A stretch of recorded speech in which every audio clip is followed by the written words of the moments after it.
Take a look at these two pictures I'm about to show you and then notice if you see a difference. What if I told you one of them was taken with a smartphone and the other was taken with a DSLR?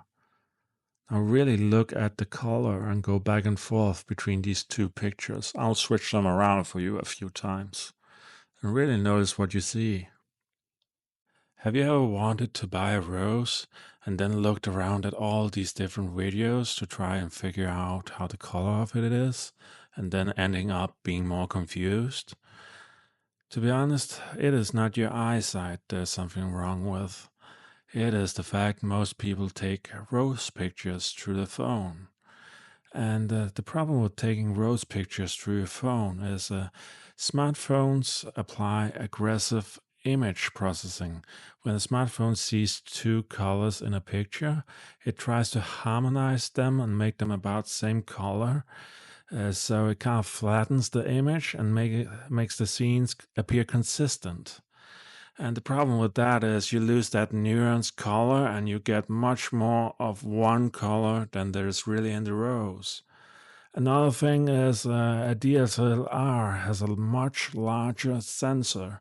It allows much more light in, and because there's more light going into the sensor, you get these more subtle details, both in color and, of course, in appearance of a rose.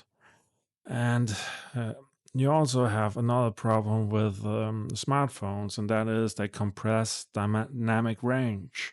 They compress highlights and shadows, which leads to a loss of depth and contrast. While something like a professional DSLR has a much higher dynamic range, and that means it can replicate more colors it sees out in the world. And this is really why, when you're looking at these different roses and you're like, why is this red really nearly bright red in this picture and why is more magenta red in the next picture? And that might actually be the difference between one of those pictures being taken by a smartphone and the other being taken by a professional DSLR. One tip is often to look at the sharpness of the image. The DSLR will always be sharper and there'll be more bokeh in the background. So that is a good way you can tell a really good image from a really bad image. And you really need to separate what you see, because you need to notice what is taken on smartphones, because that will not be the real color. Sometimes it can get very close, but I notice smartphones in particular, they always have problem with red colors and they always have problem with orange colors. So if you're looking at a red, orange, and sometimes they also have problem with magenta colors. So if you're looking at these colors, make sure you're looking at these colors through something that was recorded with a DSLR, because especially orange and red, those colors are really, really tough for phones to get right. Especially the more bright they are towards the orange, and if they're taking in bad light, it's even worse, like indirect light and these more coral red colors, and it will simply matter a whole lot. And another thing is a lot of phone manufacturers actually put in their own color profile into their smartphones. So they kind of decide for you how a color should look. So that adds a lot of unnatural saturation to a picture and also changes the color up a bit. And that's also something most people don't think about when they're taking pictures through the smartphones. And another thing is, of course, with a camera, you can change up the lens. Sometimes I'm using a prime lens, which is a lens that can't autofocus. But the advantage of a prime lens is it allows much more light and much more detail into the image, so you can capture color much better. The disadvantage is if you walk around with it, it will shake your image because there's no automatic stabilizing. And other times I use a more general lens, something like between 12 and 50 millimeters or something like that. I also see another mistake people do all the time with DSLR lenses. That is, they go out and buy nearly a 300 millimeter because they think these impressive large lenses are the best to do rose pictures with. They're really not. You want a simple, small lens with as little glass as possible, because often you're standing up close and want to take picture of a rose, and you don't want a lot of glass in the lens to be stealing your light. Remember, every time you have a piece of glass, that piece of glass, unless it's anti-reflex coated, it will reflect 8% of the light back. So if you buy one of these really long lenses, these telephoto lenses, and you expect it will make your photo much better, what you're really doing is adding so many pieces of glass, and each of these pieces of glass will cost you 8% light. And I really think about how much that means. So don't do that mistake either if you're buying a DSLR and really believing you'll need the biggest lens possible to get good rose photos. That is not true. You need the most simple lens possible, nearly. You have to look at these numbers between 6 and 3 and 1. The closer you get to 1 in the focal, the better in the aperture.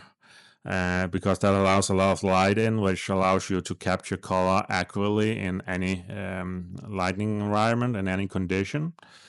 But really what I want to say here is it is not your eyes if you think a rose looks completely different between different pictures. And it is also not always the camera, because some roses have a massive color progression. Take something like Julia Child. One is the color of Julia Child, correct? You have everything between bright yellow to cream white. And a lot of roses can be a bit difficult to capture that way because they have a natural color progression. But really, if you're looking at these orange and red roses, really make sure you're looking at them through a DSLR, because DSLR nearly always gets these colors right, while a smartphone, it always messes it up, to be honest. And I know I'm also lazy sometimes, and I'll do shorts with my smartphone, and then I'll do the real videos with the DSLR afterwards. So I kind of do status updates with short videos, and then I do the real photography with the DSLR to make sure I capture the best quality for you guys. And of course, microphones also matter. I use some different microphones as well. But really, you want to think about how the picture is recorded you're looking at, and it is not just you. If you think there's a large color difference, it might be the smartphone brand that person is using. Just the fact that it's recorded on a smartphone is enough to make the color profile completely wrong of the picture.